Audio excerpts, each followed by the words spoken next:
Larry Brilliant, who's one of the people responsible for the global outreach related to the smallpox vaccine, noted recently on an NPR program that everyone must be safe for anyone to be safe. He was riffing, I believe, on Martin Luther King's comment that injustice anywhere is a threat to justice everywhere. And he's right. This noted epidemiologist and smallpox expert, pandemic expert, is right as he talks about the perfect storm of pandemic, protest, and climate disaster that has revealed the moral and spiritual bankruptcy of nation-first and rugged individualistic ideologies. We are in a mess these days because of bad metaphysics and bad theology that's led to bad behavior and bad public policy. Now, I appreciate initiative and individuality, but rugged individualism and nation-first ideologies go against the grain of the universe. We are inherently connected. We are part of an intricate web of relationships in which everything we do radiates across the universe, and each moment arises out of its environment. Even God is connected. In some ways, God can't be God without the world, and what happens in the world matters to God. What happens in the world matters to God, and our actions shape God's experience just as God's actions shape ours. There are no isolated individuals or nations. The pandemic has been apocalyptic, and this doesn't just mean destructive or catastrophic. The term apocalypse also means a revealing, and it has revealed the moral and spiritual bankruptcy of American individualism that's reflected in let the states do it, or wearing a mask is my freedom, or we can go to church regardless of the consequences, or have a rally regardless of the consequences to others. Freedom without a sense of responsibility or interdependence is destructive and immoral. The pandemic reveals the bankruptcy of individualism. Every country is connected, every state is connected, every person is connected. It reveals the travesty of getting out of the World Health Organization and claiming to go it alone, nation first, at a time like this.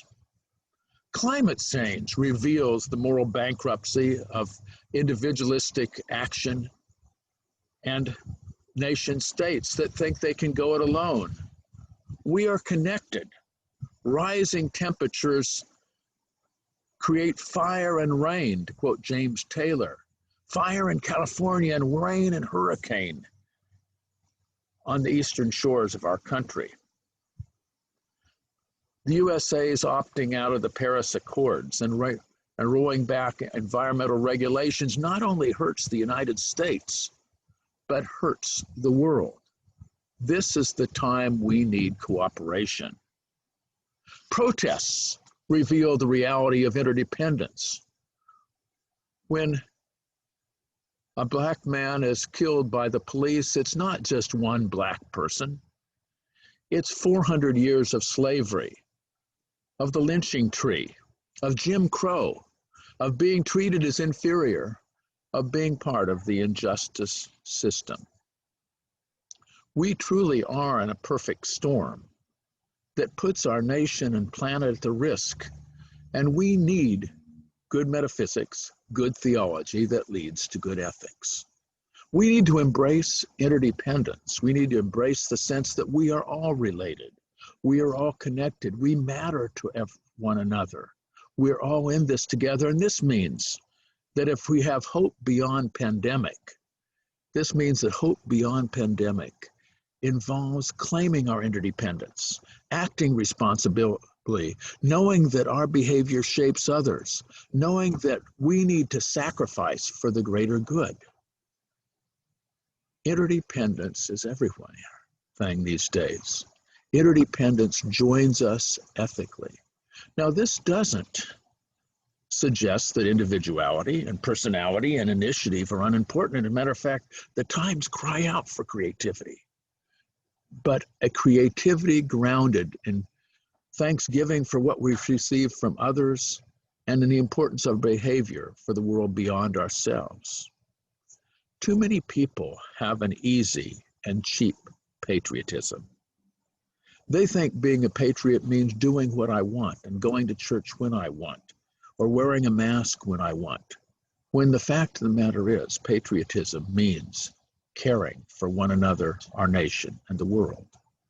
I remember almost 50 years ago, almost 60 years ago, JFK, John F. Kennedy, saying, "We're going to the moon not because it's easy, but because it's hard, because it's difficult." Those were days in which we were asked to sacrifice for the greater good. Those were days in which we let go of property and privilege for the greater good. Today, we need to go beyond individualism and nation state toward a new kind of patriotism, a planetary patriotism. We need to go beyond self-interest to world loyalty, to sacrifice for the greater good, to see ourselves as connected, to realize that deep down there is no other. We are all joined in this wondrous planet, this wonderful, beautiful planet, the reflection of God's artistry and our creativity.